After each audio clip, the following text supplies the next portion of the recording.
नमस्कार दोस्तों, स्वागत है आप सभी का आज की मार्केट चर्चा में। बहुत ही बेहतरीन दिन था आज का। निफ्टी तेज भाग ही रहा था। बैंक निफ्टी ने तो आज रिकॉर्ड ही तोड़ दिए। बैंक निफ्टी ने आज ऑल टाइम हाई लगा दिया और ऑल टाइम हाई भी मतलब लगाने के बाद रुका नहीं है, बहुत तेज भागा है ऑल टाइम हाई भी लगाने के बाद। बात करते हैं पूरे मार्केट की। मार्केट में एक आध एक्सीडेंट भी थे। मोस्ट ऑफ द स्टॉक्स जो थे वो रिजल्ट्स के बेस पे घूम रहे थे, तो मूवमेंट रिजल्ट स्पेसिफिक और स्टॉक स्पेसिफिक मूवमेंट था। लेकिन फिर भी मार्केट बहुत तेज़ हो रखा था। आज मार्केट देखने लायक था। मार्केट अब वापस से ऑल टाइम हाई की ओर अग्रसर है, मानना पड़ेगा इस बात को। जो भी नेगेटिविटी थी मार्केट के अंदर वो काफ़ी हद तक रिजॉल्व हो गई है, काफ़ी हद तक ख़त्म हो गई है। बहुत बने रही है मार्केट में और बने रही है इस चैनल के साथ। अभी शुरू करते हैं मार्केट में आज क्या क्या हुआ मार्केट में। सबसे पहले सबसे पहले निफ्टी का चार्ट दिखाने स्टार्ट करता हूँ मैं आप लोगों को। तो इसमें जो फर्स्ट चार्ट है जो लेफ्ट हैंड साइड दिख रहा है आपको, दैट इज़ बेसिकली निफ्टी का डेली चार्ट। डेली चार्ट में आप देखेंगे तो आज जो कैंडल बनी है वो काफ़ी अच्छी कैंडल है, बुलिश कैंडल है। इस लेवल के आसपास विच इज़ 22,500 को तोड़ा आज, 22,500 को ब्रेकआउट दिया और 22,500 के ब्रेकआउट के बाद 22,600 तोड़ा। और 22,600 तोड़ने के बाद भी मतलब ऐसा नहीं कि कहीं पे कमज़ोरी दिखाई हो, कहीं कमज़ोरी दिखाने की ज़रूरत नहीं। 22,650 तक चला गया, 22,650 के ऊपर जाके 22,675 तक मेरे ख्याल से आज का चला गया और वहाँ से वापस नीचे उतर के 22,640 के आसपास क्लोज़ किया। अब जो इसके पास जो नेक्स्ट लेवल है निफ्टी का, आप सिंपली समझने के लिए समझिए कि जो नेक्स्ट लेवल है निफ्टी का, जो निफ्टी अब ट्रैक कर रहा है वो है इसका all time high which is 22,775। 22,775 अकेला ऐसा पॉइंट है जहाँ पे अब निफ्टी को एक थोड़ा छोटा मोटा रेजिस्टेंस मिल सकता है। उसके बाद सीधे 23,000 पे जाके ये अपन रेजिस्टेंस फेस करेंगे। और ये बात अभी अपन I show you this based on the option chain analysis as well. लेकिन अभी के लिए आपके लिए जो नेक्स्ट टारगेट है वो आपको होना चाहिए 22,775 का।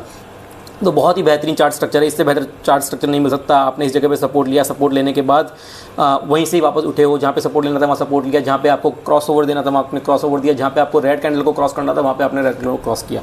इससे बेहतर चार्ट हो नहीं सकता। राइट हैंड साइड पे आप देखेंगे तो राइट हैंड साइड पे इंट्राडे चार्ट है उसका, 15-15 मिनट की कैंडल्स हैं सारी। तो यहाँ पे कल क्लोज हुआ था इस पॉइंट पे, यहाँ से गैप अप ओपन हुआ। गैप अप होने के बाद एक बार डिप दिया, पहले आधे घंटे में एक कहानी पूरी हो गई डिप देने वाली। और यहाँ के इसके बाद जो चला है उसके बाद तक तेज चला है कि मार्केट में कहीं पे उसने एक बार भी वीकनेस नहीं दिखाई किसी भी लेवल पे। आप देखेंगे तो 22,550 के आसपास कोई वीकनेस नहीं है, 22,600 के आसपास थोड़ा सा कंसोलिडेट हुआ लेकिन कोई वीकनेस नहीं और ऊपर चढ़ता गया। आखिरी के 15 मिनट में थोड़ी बहुत डाउनफॉल दिखाया, वो बहुत ही मामूली डाउनफॉल दिखाया, वो होता ही है। मतलब आखिरी के 15 मिनट में थोड़ी बहुत प्रॉफिट बुकिंग जिन्होंने भी इंट्राडे पोजीशंस ली होती है वो लोग लास्ट में बुक कर रहे होते हैं, तो आखिरी के 15 मिनट की कैंडल को आप लोग थोड़ा बहुत इग्नोर कर सकते हैं। बट बहुत ही बेहतरीन चार्ट स्ट्रक्चर रहा आज के निफ्टी का, देखा जाए तो काफ़ी बुलिश, मतलब मुझे लगता है काफ़ी बुलिश होना चाहिए हम लोगों को अब निफ्टी के ऊपर। बाकी तो कल का मार्केट कल ही देखा जाएगा। अगर स्टॉक स्पेसिफिक बात करें कौन कौन से स्टॉक्स निफ्टी को आज ताकत दे रहे थे, तो मोस्टली बैंकिंग स्टॉक्स थे। जैसे मैंने आपको बोला बैंकिंग, जो निफ्टी बैंक है वो बहुत ही तेज़ था। जो जितना अच्छा चार्ट आपको निफ्टी 50 का दिखाया उससे बेहतर चार्ट आपको निफ्टी बैंक का दिखेगा, अभी दिखाएंगे थोड़ी देर में। बट यहाँ पे आप देखेंगे तो मेजर कॉन्ट्रीब्यूटर्स कौन कौन थे। ICICI बैंक बहुत तेज़ था, करीब 4.5-5% की तेज़ी थी। SBI बहुत तेज़, इंडसइंड बहुत तेज़ था। अल्ट्राटेक सीमेंट के आज रिजल्ट आए थे, ड्यूरिंग द मार्केट ही आ गए थे, करीब 3 बजे रिजल्ट आए थे। उसके बाद बहुत तेज़ भागा क्योंकि रिजल्ट काफ़ी अच्छे हैं। हो सकता है अल्ट्राटेक में कल भी मूवमेंट रहे। यहाँ पे आप ध्यान रखिए कि सीमेंट स्टॉक्स के अंदर 2-3 रिजल्ट्स आ गए हैं। तो पहला जो रिजल्ट था विच इस डालमिया भारत का रिजल्ट वो थोड़ा खराब था। उसके बाद ACC का रिजल्ट आया, वो बेहतरीन था, ACC ने अच्छा मूवमेंट दिखाया। अब अल्ट्राटेक का रिजल्ट आया है, अल्ट्राटेक भी बहुत अच्छा मूवमेंट दिखा रहा है और बहुत बेहतरीन रिजल्ट्स हैं। हो सकता है बाकी कंपनियों के भी रिजल्ट आएंगे कुछ दिनों में। अंबुजा के रिजल्ट्स आ रहे होंगे, आप अंबुजा को भी अपने लिस्ट में रखें, अपनी वॉच लिस्ट में रखिए।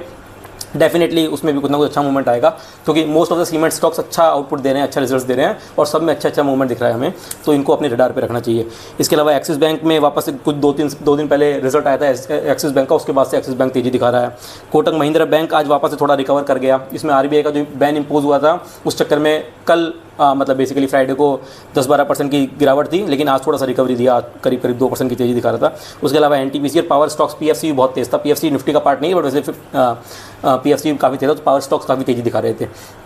गिरावट की बात करें तो STL टेक इसमें रिजल्ट का इम्पैक्ट था। रिजल्ट खराब आए थे STL टेक के, आज करीब 6% के आसपास की गिरावट शो कर रहा था। अपोलो हॉस्पिटल गिरावट शो कर रहा था। बजाज ऑटो और HDFC लाइफ, ये 2 ऐसे स्टॉक्स हैं जिनके रिजल्ट्स उतने खराब नहीं आए हैं लेकिन ये वापस संभल नहीं पा रहे हैं। डोंट नो क्या मतलब मार्केट क्यों इनके रिजल्ट्स को इंटरप्रेट नहीं कर रहा है ढंग से, या फिर ये बहुत ज़्यादा हाई थे। HDFC लाइफ तो ऑल टाइम हाई पे था भी नहीं, HDFC लाइफ तो ऑलरेडी करेक्टेड स्टॉक था, तो उसमें इनको कुछ ना कुछ गलत लग रहा है, मार्केट को कुछ ना कुछ गलत लग रहा है कि HDFC लाइफ रिकवर नहीं कर पा रहा है। बजाज ऑटो जो है वो ऑल टाइम हाई पे था, तो हो सकता है उस चक्कर में थोड़ा वैल्यूएशन नीचे ला रहे हैं based on the results, but results overall अच्छे आए बजाज ऑटो के।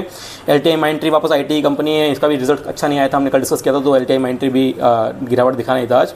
बाकी हीरो मोटोकॉर्प, तो मोस्ट ऑफ द जो गिरावट के स्टॉक्स थे वो सब रिजल्ट स्पेसिफिक थे। अगर ये रिजल्ट्स अच्छे आए होते या रिजल्ट स्पेसिफिक मूवमेंट नहीं होता तो हो सकता है निफ्टी और भी तेज भागता, आज ही निफ्टी ऑल टाइम हाई लगा देता। तो ऐसा निफ्टी में एज एन इंडेक्स कोई परेशानी की बात दिख नहीं रही है। अगर हम ओवरऑल एडवांस डिक्लाइन रेशियो की बात करें एनएसई के अंदर तो 1133 ग्रीन में थे और 1118 रेड में थे। तो ब्रॉडर मार्केट जो था वो 1:1 के रेशियो में चल रहा था, तो कहीं पे नेगेटिविटी वाला साइन नहीं था, बहुत ज़्यादा हाईली पॉजिटिव भी नहीं थे जो नॉर्मल स्टॉक्स थे, बाकी स्टॉक्स थे, लेकिन वैसे देखा जाए तो ठीक ठाक मार्केट था। Small cap and mid cap sectors की बात करेंगे तो small cap mid cap sector भी करीब 4.5 से आधा % तक की तेजी दिखा रहे थे। तो वहाँ भी फुल ऑन नेगेटिविटी नहीं थी, कहीं भी ऐसा नहीं था कि नेगेटिव हो रहा है मार्केट, फुल ऑन पॉजिटिविटी चल रही है चारों तरफ मार्केट में। बैंक निफ्टी की बात करते हैं नेक्स्ट। बैंक निफ्टी का चार्ट बहुत इंटरेस्टिंग है आज के लिए। तो बैंक निफ्टी में अगर आप देखेंगे तो ये एक लेवल है जो 49,000 का है, जो काफ़ी दिनों से तोड़ नहीं पा रहा था। 49,000 की हम बार बार बात कर रहे थे कि निफ्टी अब तैयारी कर रहा है 49,000 तोड़ने की। आज 49,000 तोड़ा और 49,000 तोड़ के रुका नहीं, 49,000 ब्रेक करके 49,100, 200, 300 एंड 400 ये आधा पौन घंटे के अंतराल में ही बहुत तेज़ भागता हुआ। यहाँ पे आप देखिए, आपको ये इंट्राडे चार्ट दिख रहा होगा, यहाँ पे 49,000 ब्रेक किया और उसके बाद कितनी जल्दी 49,400 के आसपास तक चला गया। तो 49,400 तक पहुंचने में और उसमें भी 49,500 तक टच करने वाला था, 49,475 तो हाई लगाया, उसके बाद वहाँ से नीचे आया हल्का सा।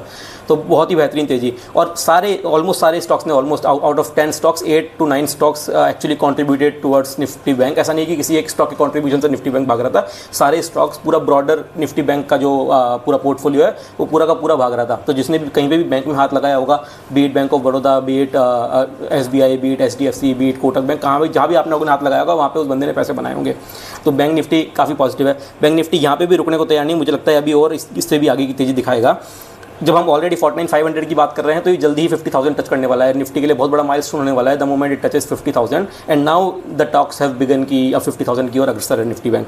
तो बहुत बड़ी बात है निफ्टी के लिए और हमारे ओवरऑल भारतीय इकोनॉमी के लिए बहुत बड़ी बात है ये। ओवरऑल बाकी स्टॉक्स की बात करें तो AU स्मॉल फाइनेंस बैंक आज के लिए काफ़ी बड़ा सरप्राइज़ था। इसको देखा जाए तो 6%, 6.5% की तेज़ी थी, यही मेनली लीड कर रहा था बैंक निफ्टी की तेज़ी को। लीड तो सारे ही कर रहे थे, लेकिन मेन लीड ये था, 6.5% की तेज़ी थी। इसका रिजल्ट भी आया था रिसेंटली, रिजल्ट थोड़े मिक्स थे, हमने एनालाइज किया था इसके रिजल्ट्स को, थोड़े मिक्स रिजल्ट्स थे, लेकिन जो रिएक्शन आया मार्केट में वो बहुत बेहतरीन आया, 6.5%। और अगर आप AU स्मॉल फाइनेंस बैंक का अभी भी चार्ट देखेंगे तो अभी भी ऐसा नहीं है कि आप लोग उसे खरीद नहीं सकते हैं, वो अभी भी आपकी बाइंग लाइन से दूर नहीं गया है, क्योंकि ये काफ़ी ज़्यादा करेक्ट हुआ स्टॉक है। तो इस लेवल पर अगर आप और थोड़ी बहुत पोजीशन बनाते भी हैं तो भी इसमें रिस्क रिवार्ड बहुत अच्छा है। नीचे जाने के चांसेस 1 है, तो ऊपर जाने के जो आपका लाइक्लीहुड है वो मतलब ट्वाइस है, मतलब 1:2 एटलीस्ट और 1:3 तक का आपका रिस्क रिवार्ड रेशियो बनता है AU स्मॉल फाइनेंस बैंक के अंदर। तो आप इसमें पोजीशन बेस्ड ऑन अपनी ओन सूझबूझ आप लोग बना सकते हैं। अपने फाइनेंशियल एडवाइजर से राय ज़रूर लें किसी भी स्टॉक में एंटर करने से पहले। इसके अलावा ICICI बैंक की हमने बात की, निफ्टी में भी इसका बहुत बड़ा कंट्रीब्यूशन था और बैंक निफ्टी में भी कंट्रीब्यूशन था। ICICI बैंक के लिए स्पेशल बात यह है कि 1120 का एक रेजिस्टेंस था जो कि बहुत इंपॉर्टेंट रेजिस्टेंस था। पिछले 3 महीने के अंदर 3 बार 1120 को टच करके वापस नीचे आ गया था, फिर वापस से 1080 के आसपास निकल जाता है, तो एक कंसोलिडेटेड रेंज में चला गया था ICICI बैंक। आज फाइनली 1120 का रेजिस्टेंस तोड़ा और 1120 के रेजिस्टेंस को तोड़ने के बाद 1160 तक चला गया, मतलब करीब 5% की तेज़ी दिखा दी। तो बहुत तेज भागा है। जो एक्चुअल ब्रेकआउट ट्रेड्स होते हैं वो ICICI बैंक था। आज अगर आप ICICI बैंक का चार्ट देखेंगे तो आपको समझ में आएगा कि ब्रेकआउट ट्रेड्स किस तरह से काम करते हैं। आज बहुत अच्छी तेज़ी दिखाई ICICI ने। SBI ने बहुत अच्छी तेज़ी दिखाई, ऑल टाइम हाई पे चला गया वापस से। इंडसइंड ने भी ठीक ठाक तेज़ी दिखाई, 2.5% के आसपास तेज़ था। एक्सिस बैंक की हमने बात की ऑलरेडी, एक्सिस बैंक के रिजल्ट अच्छे थे तो ये भी काफ़ी अच्छी तेज़ी दिखा रहा था।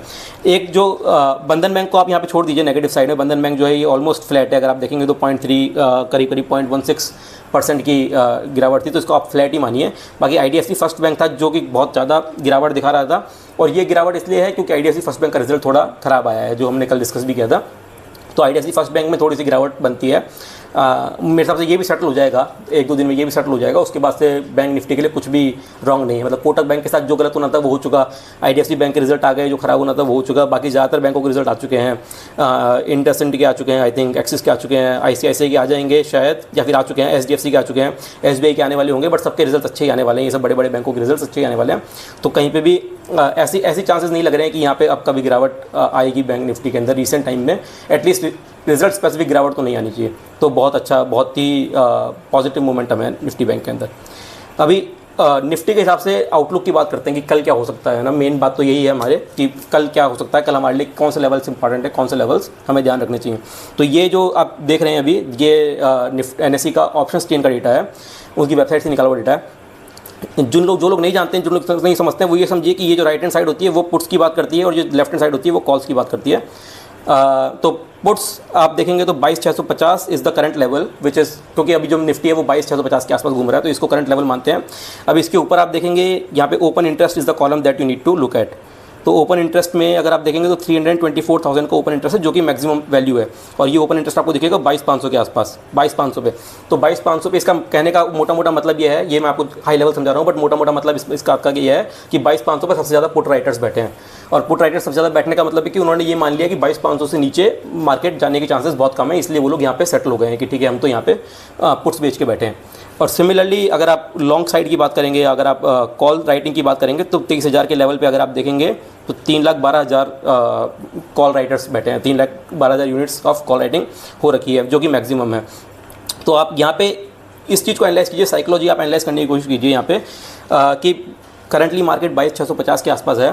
तो वहाँ से जो मतलब तेज़ी करने वाले लोग हैं, जो बुल्स हैं, वो तो 22,500 पे बैठे हैं, जो कि केवल 150 पॉइंट्स दूर है करंट लेवल से। लेकिन जो मंदी करने वाले हैं वो करीब करीब 2,000 करीब करीब 800-900 पॉइंट दूर हैं, मतलब 400-500 पॉइंट दूर हैं, सॉरी। तो 400-500 पॉइंट दूर होना it's kind of shows that they are scared.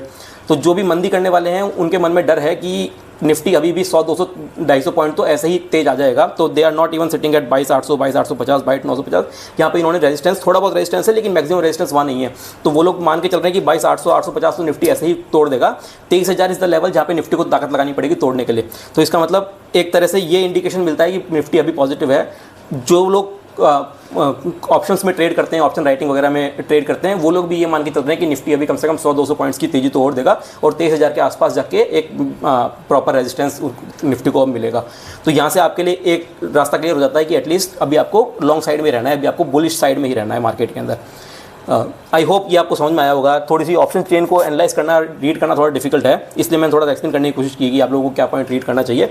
ज़्यादा जितना भी आपको बहुत सारा मटेरियल दिख रहा है उस मटेरियल को देखने की जरूरत नहीं है, केवल आप लोग ओपन इंटरेस्ट वगैरह पे ध्यान दें। और बाकी वीडियो चैनल के साथ बने रहे, चैनल को सब्सक्राइब कर लीजिए। मैं डेली इस टाइप की वीडियो के साथ आप लोगों को वैसे भी डेली मार्केट जो भी अपडेट्स हैं वो एनालिसिस करता ही रहता हूँ। तो एक तो ये पॉइंट हुआ पूरा। इसके अलावा आज का जो एक मेजर एक्सीडेंट हुआ है वो है BSE का स्टॉक। तो BSE में आज क्या हुआ, सेबी ने एक नया रूल निकाल दिया, नया डायरेक्शन निकाल दिया है for both NSE and BSE कि जो भी ये लोग रेगुलेटरी फीस देते हैं वो रेगुलेटरी फ़ी इन लोगों को जो भी ऑप्शन कॉन्ट्रैक्ट्स होते हैं उसके नोशनल वैल्यू पे देनी है, ना कि कॉन्ट्रैक्ट वैल्यू पे। इसके लिए मैंने एक सेपरेट शॉर्ट्स बनाया हुआ है 1 मिनट का, जिसमें मैंने पूरा एक्सप्लेन किया है कि क्या प्रॉब्लम है। बट इफेक्टिवली इसका मतलब ये है कि BSE को सेबी को काफ़ी कुछ एडिशनल पे करना पड़ेगा as compare to what regulatory fee they use to pay. तो अभी उनकी लाइबिलिटी बहुत बढ़ गई है और इस चक्कर में मार्केट ने उसे बहुत नेगेटिवली लिया है, क्योंकि डेफिनेटली BSE के फाइनेंशियल्स पे इफेक्ट पड़ेगा इसका। तो इसको नेगेटिवली लेते हुए आज 12-13% डाउन हो गया है BSE। एंड अभी भी ऐसा लग रहा है कि शायद थोड़ा सपोर्ट लिया है, एक लेवल पे सपोर्ट तो लिया है, लेकिन ऐसा लग रहा है कि अभी शायद और नीचे जाएगा। तो जल्दबाजी ना करें, लेकिन स्टॉक में कोई खराबी नहीं है। स्टॉक आप फिर भी अगर आपके पोर्टफोलियो में है तो एक बार के लिए मौका देख के एग्जिट करना चाहें तो एग्जिट करें, लेकिन अगर है भी और अगर आप लॉन्ग टर्म के हिसाब से सोच रहे हैं तो उसको रखे रहने दें और कहीं पे जब जिस लेवल पे सेटल हो उस लेवल पे जाके एवरेजिंग करने की थोड़ी सी प्लानिंग करें। तो एक तो ये मेजर हुआ। बाकी स्टॉक स्पेसिफिक अगर हम बात करेंगे तो बैंक्स के स्टॉक्स पे आप नज़र रखिए। बैंक के स्टॉक्स बहुत इंपॉर्टेंट है अभी के लिए। आपको बैंक के स्टॉक्स में जैसे मैंने बात की AU bank, SBI all time high पे, पर AU बैंक हो गया, HDFC हो गया, इन दो में आपके लिए बहुत अच्छी पोजीशन बनाने के चांसेस है। बैंक ऑफ बड़ौदा में बहुत अच्छा पोजीशन बनाने का चांस है। तो इन 3 बैंक्स पे थोड़ी स्पेसिफिक नज़र रखें और जब भी आपको मोमेंटम दिखे इसके अंदर एंटर कर सकते हैं। एक स्पेसिफिक स्टॉक और मैं बात करना चाहूँगा आज स्पेसिफिकली, वो है BPCL का। आज BPCL भी थोड़ी सी तेज़ी दिखा रहा था आज मॉर्निंग में, थोड़ा टुवर्ड्स दी एंड थोड़ा डाउनफॉल दिखाने लग गया। तो जो हम चाह रहे थे कि कहाँ पे एंड होना चाहिए था उस जगह पे एंड हुआ नहीं, अदरवाइज़ ये आज भी बाइंग कैंडिडेट बन जाता। बट मुझे लगता है कि कल अच्छी खासी तेज़ी दिखा देगा, या कल थोड़ा सा अगर हमें बुलिश मोमेंटम दिखाए तो कल इसमें एंट्री बनाई जा सकती है। मैं आपको समझाता हूँ इसके अंदर किस तरह से चार्ट एनालाइज किया जाता है। तो ये देखिए ऑलमोस्ट फेब मिड के आसपास अगर आप देखेंगे, फेब मिड के आसपास इसने डाउन ट्रेंड बनाना शुरू किया, डाउन ट्रेंड में जाना शुरू किया इस पर्टिकुलर स्टॉक ने। एंड देन अप्रैल मिड के आसपास जब ये लेवल देखेंगे तो यहाँ पे इसने फाइनली एक लोवेस्ट पॉइंट बनाया, but this lowest point did not go beyond this point. तो यहाँ पे एक तरह से ये कन्फर्मेशन आपके पास ये आ जाती है कि ये फर्दर लोअर लो नहीं बना रहा। इसका मतलब है कि शायद डाउन ट्रेंड खत्म हो गया है, हो सकता है डाउन ट्रेंड का रिवर्सल आने का चांसेस है इस जगह पे। तो इस जगह पे आपकी वॉच लिस्ट में आ जाना चाहिए ये स्टॉक। एंड देन यहाँ से आप जब ऊपर रिवर्सल देख रहे हैं तो रिवर्सल के पॉइंट पे ये जो हाई है, ये हाई बहुत इंपॉर्टेंट हो जाता है। तो आज जो कैंडल थी ये इस हाई को ब्रेक करने की कोशिश कर रही थी ये कैंडल, तो इस जगह पे पोजीशन बना सकते थे। बट टुवर्ड्स दी एंड क्या हुआ कि इस हाई को क्रॉस नहीं कर पाई, इस हाई के आसपास ही एंड हो गई। तो अभी कल का दिन देखने लायक होगा, अगर कल इस हाई को क्रॉस कर देती है, क्रॉस करने के बाद टुवर्ड्स दी एंड क्लोज भी कर देती है इसके ऊपर, तो ये ब्रेकआउट ट्रेड के लिए अच्छी अपॉर्चुनिटी बन जाती है। या फिर आप एडिशनल एक दो दिन ऊपर जाने के बाद एक डिप का भी वेट कर सकते हैं एंड देन फिर ब्रेकआउट ट्रेड या फिर रिवर्सल ट्रेड ले सकते हैं। लेकिन BPCL आज की तारीख में आपको अपनी वॉच लिस्ट में रखना चाहिए। मुझे लगता है BPCL में अच्छा खासा मोमेंटम आने वाला है इन अपकमिंग डेज, तो ध्यान में रखिए। बाकी आई थिंक ओवरऑल यही है मार्केट का मेन हाल आज का। बाकी आपको वीडियो कैसी आई जरूर मुझे बताइएगा, कमेंट कीजिएगा वीडियो में क्या पसंद आया, क्या नहीं पसंद आया, क्या एडिशनल इंक्लूड किया जा सकता है। इसके अलावा लाइक कीजिएगा वीडियो को, शेयर कीजिए अपने मित्रों के साथ जो भी इस वीडियो के साथ थोड़े बेनिफिशियल, जिनके लिए बेनिफिशियल हो सकती है वीडियो, और बने रहिए चैनल के साथ। कल फिर मिलेंगे। थैंक्स।